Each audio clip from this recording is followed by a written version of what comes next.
Jaribu, na kwa sababu hujui lengo lake, unaweza usijue namna ya kuomba, usijue kitu cha kufanya.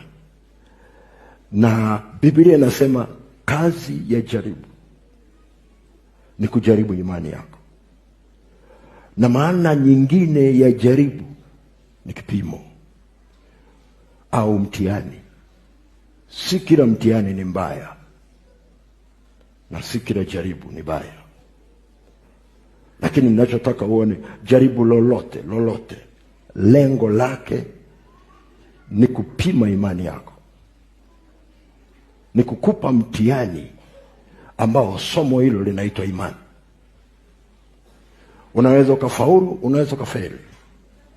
Bwana Yesu asifiwe. Bwana Yesu asifiwe.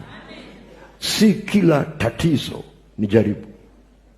Si kila tatizo ni jaribu. Jaribu ili liwe jaribu, lazima likufikishe njia panda. Lazima ufike mahali ambapo au unatakiwa kusonga mbele, au unatakiwa kurudishwa nyuma, au uko mahali hapo, lakini ni mahali ambapo ni njia panda. Imani yako, tumezungumza kwa lugha ya Kikristo, kupima imani yako ya Kikristo.